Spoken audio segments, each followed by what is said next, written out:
My first guest today is Demi Knight-Clark. She's a Chief Spark Igniter, social venture founder, and speaker, and she founded She Built This City.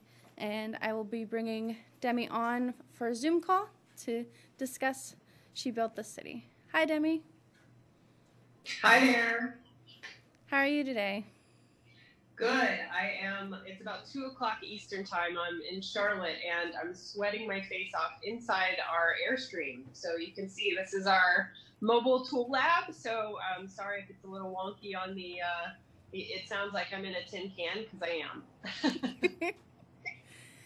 That's one of your newer projects that you've been working on with the social distancing protocols.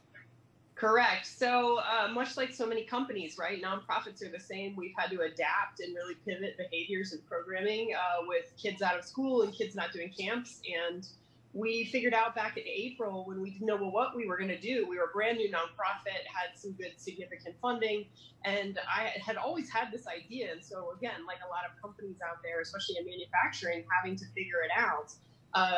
Those kind of side burner or back burner projects suddenly become front burner because we have time to figure it out and make some quick adaptations that could be disruption. So we were able to get it funded and make some pivots with our primary sponsor, which is Lowe's Home Improvement, and they were all for it. So yeah, we have spent the last 30 days. It's getting mural painted now, so I'll take you all outside at the end of this by a muralist here in Charlotte and some volunteers from the National Association of Women in Construction. So it's just been one of those barn raisings from the community. So we've had a lot of different entities helping us and organizations helping us and volunteering to get it up to snuff. So it'll be out on the road in July.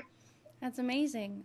For people watching today that didn't read the article on She Built the City, can you give a little background about what She Built the City is about? For sure. Yeah, I jumped right in on that one. So I have been in construction and manufacturing for the better part of my entire career, which is around 22 years now. And I was many times the only woman in the room, especially on the construction side. I was in residential construction before I jumped silos into the manufacturing side that supplied construction and residential home builders. It was great. I had male bosses who were phenomenal, so I don't want it to look like there was not allyship. It just was not the percentages that we wanted to see. So right now we're hovering in between 8 to 9% women in construction, and even less of a diverse profile from there. So it's primarily white females or identify as white. So diversity is needed, and gender classifications are needed that are alternative to men. So I just felt like I had a place in that somewhere. I love my industries and the people that I worked around, but we need the delta to change. So I started She Built the City after a sabbatical at Yale for a year. I got pushed to do it. The ethos there is definitely so what, now what? And I had a lot of my male classmates and counterparts saying, why aren't you doing this? And it was great because it really kind of kicked me in the seat to actually act on it. I used to think it was me being in the seat, but I could only impact about 10 women a year and getting them into leadership positions. So January, really, we kicked off, really December of this past year, but January, we really got a lot of momentum and started, and that was our programming. So Builder Girls Club, Explorer Girls Club for the foundational hammer and drill skills, and really introducing them into construction concepts and being outside and into the workshops, as well as the future proof of the trades, which is 3D printing, drone inspection technology, HoloLens technology, because by the time they're in the workforce, between 9 and 14-year-olds, they're definitely going to have that as part of their future. And we need to be training them on it now because it is pretty, it's a little sexier than a hammer sometimes, you know, because that's the world they live in. It's a very digital world for kids. And then we also have women at work trade circles, so it's more of the workforce development side for women. So we're hoping to affect 50% in construction at least by 2030. It's a lot of hard work in a short period of time. And then the Explorer Girls and the Builder Girls are as young as 9, right? It is, and the crazy part is another adaptation we've had thanks to Lowe's is we were doing camps and one-day workshops for the Explorer Girls population, and now it's pivoted kind of to all children with virtual shop class. So, you know, what's been an opportunity while we've been going through COVID and everyone being at home is to really, like, again, like so many nonprofits and like so many other companies who have been hip to the vibe of ear to the ground of what the curriculum is needed or the content that's needed that's been asking for, we've been able to bring it to as young as 5-year-olds. 5-year-olds with their parents in virtual shop class. I'm just introducing those, we call them 1-minute clinics. So we can introduce them to hammering skills. We can introduce them to PPE. We can introduce them to how to appropriately use a drill. And it's not so intimidating. And we're all digital learners. So I say it's the tasty.com way of learning. You know, those tasty.com videos for how to eat and how to make your food. And it takes 30 seconds on the little tutorial, but then it takes us 30 minutes. But that's how we like to learn, you know, is very quickly. So we're really learning. We've actually taken the first 4 episodes of Virtual Shop Class were around 30 minutes, and we've learned based on the demographics that are watching, can we condense it into 10-minute shows and then have a lot of those 1-minute clinics on. We can watch how to do specific techniques with the kids offline, and that's been the best feedback, is when moms and dads will pull me aside, because it's not just the moms, and say, hey, I don't even know how to use a power drill. So can you just give me a 1-minute clinic on that? I want to hang my drapes, for one, and then for 2, I want to do it with my kids. So we've learned a lot in the last couple of months. Amazing. And then you also kind of fill in the skills gap that has been modernly an issue by filling in the gender gap that has historically been an issue in all of these industries. And you're also addressing it in a different way than a lot of the organizations that have already been working on it, where they target a lot of high school students. You're meeting it at the young age and as an adult already in the industry. Right. Yeah. And, you know, and I also need to remember that I'm also talking to a lot of people in manufacturing on this call. So, you know, I think that the numbers are better. It's a little more close to STEM numbers, where I think you're like 24-25% females in manufacturing, which is great. So rising tides lift all ships, right? But still some delta and some opportunity there. And yes, to your direct answer, or your direct question of the populations we serve, this is the for-profit in me. I'm a for-profit girl. I probably always will be. And this is just a legacy for me to feel like I've done something for an industry that I love, is that the opportunity is huge, and you've got to go with the blue ocean strategy. So go where people aren't. And I found that very quickly in nonprofits. I certainly don't want to act like a know-it-all. I'm learning every day as to the politics and bureaucracies of nonprofit world.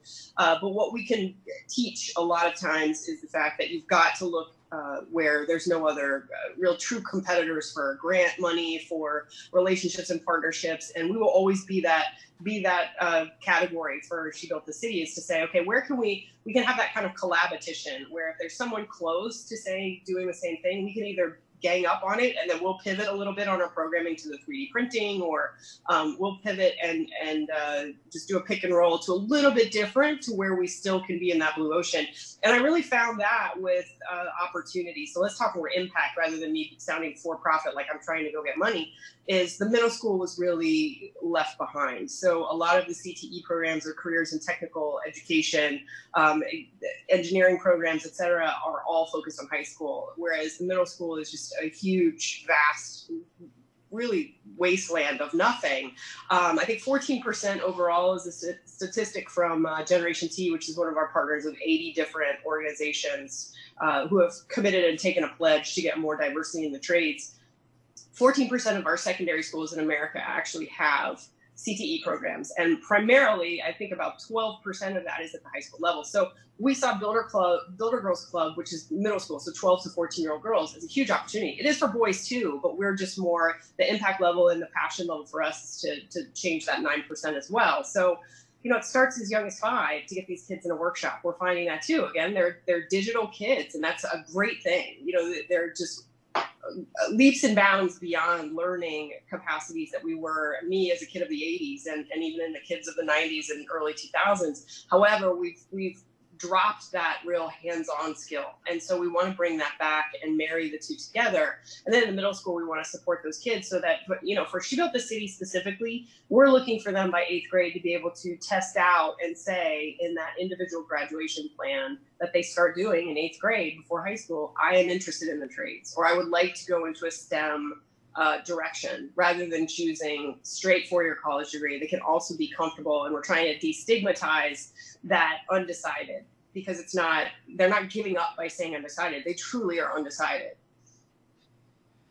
Yeah, it's hard to choose your trade that you want to go into when you're grown up, when you're still trying to figure out who you are. So it's Right. Well, and I have an conflict, eighth yeah. grader now, and minus the COVID stuff too, of not being in school, she had just done her individual graduation plan, and she, funny story, she had to tell me to kind of like, Mom, don't get on a soapbox here, please, like simmer down, because it's the meeting with the guidance counselor, and it's the two parents, or if it's a single parent situation, it's a single parent, and they sit down and go over the schedule, and it definitely still is a push to say, for your college degree. And so I had to do the timeout and say, she really is undecided, and got a bit of a talking to of, if you don't put four-year college degree, that's really going to leave you out of all this communication and this, that, and the other. So we're just so pre-programmed so early on to say that it's a perceived failure if they don't say four-year college degree, to which we've proven time and again, and especially in COVID life, that our trades are still working. Again, still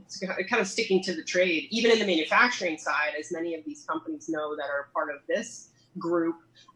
You've got forklift, you've got distribution, you've got gangbusters in the manufacturing side of shipping and receiving and logistics right now. So production has not stopped. We're hiring like crazy, and those are all, typically unheard of in the college degree format. But now we're seeing so many of these furloughed workers coming over into construction and manufacturing.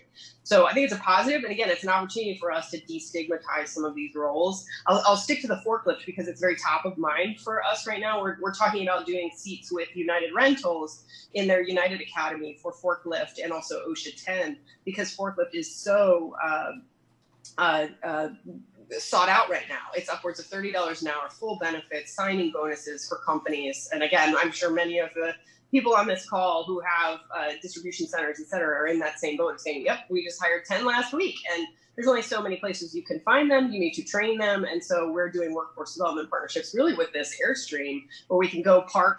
People can take in our little learning zone a 4-hour class on forklift, test out, and then walk into a Lowe's, a Shipt, and the Instacart, and get that job immediately and have family wages and get benefits that same day. So there's a lot of opportunity that unfortunately nobody wants a pandemic, and no one wants, kind of the cultural issues that we're having right now that are really just kind of stymieing our country as we have conversations that we need to have. But at the same time, we can keep people working. So it's a good opportunity for us to start these conversations. Definitely. And can you give us a little more information about the Airstream that you're sitting in right now? Yeah, minus the fact that there's no AC and it's like 95 degrees and high. I'm like, I can see myself sweating on camera.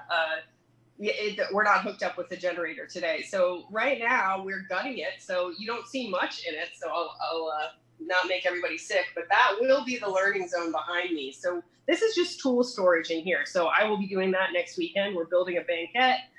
We're also building, again, the walls you see behind me and in front of me will be like what you see in a garage. So more like a craftsman garage storage area, or cobalt, with the garage cabinets and where we can hang all of our mobile tool sets.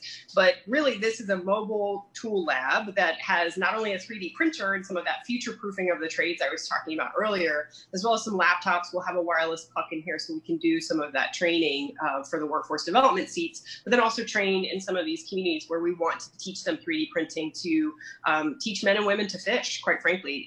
We're doing these partnerships with Charlotte, the community associations right now for July, to say, what is the program you'd like to see? Is it more kids? Is it the families? Do we need to bring things like wanting to build community gardens where we can do the build? We have all of the tools inside this tool lab, as well as the workstation. So we'll have mobile workstations that we can pop out of here. The programming doesn't happen inside the Airstream. We will be parking at parking lots. We'll be parking at community centers, in at-risk areas, in not at-risk areas, and providing services that basically teach the community a skill, or teach girls how to use foundational hammer and drill skills and do a project. So it's just opened up, the mobility has opened us up to so many opportunities in our programming that we have to have this weekly conversation of like, how do we like bring it back down to earth? There's just so many places we can go in Charlotte alone. And if we're scaling, in any city, really, if you've got mobility like this mobile tool lab gives us. So if some of our viewers might want to contribute, or if they want to attend one of your virtual classes, how would they get in contact with you? Thank you for that. You can find us online and on all social media. So we are www.shebuiltthiscity.org. Feel free to sing the songs because it's she, not the we, if you're a kid of the 80s, but everybody starts singing the songs, which is great because it's a good memory point for me. And then same thing on Facebook, where She Built the City on Facebook. We're very active on Instagram, which is at she.built.this.city because that was taken. We're also on LinkedIn, so a lot more of our workforce development programming on LinkedIn and some of our statistics and active change. And of course, we're always looking. There's a partner page on our website where corporations, which we have several corporations that we're working with on in-kind donations, tools, different supplies that they are partnering with us on, either for the girls or for ourselves. We have just had a memorial scholarship from Timberland from an employee who had passed away. So in her memory, they had deemed a scholarship for us. So we do scholarship programming as well with corporations and individual trusts. And then we're always looking for that wonderful unicorn style partnership of coming to other cities and or bringing to life an employee engagement for a corporation. And individual donors we take every day. So every penny counts, especially as we're outfitting Airstream's really an air programming up and running. So we appreciate it, or even just a conversation to say, how can we make change in our own industry or in our own company? I have those conversations a lot, even with allyship. So if we can be advisors or if we can be partners, we're happy. Thank you for joining me today, Demi, and I'll make sure to stay in touch and try to promote the good fight. Thank you. Thanks for all you do, and have a great weekend. You too. Bye.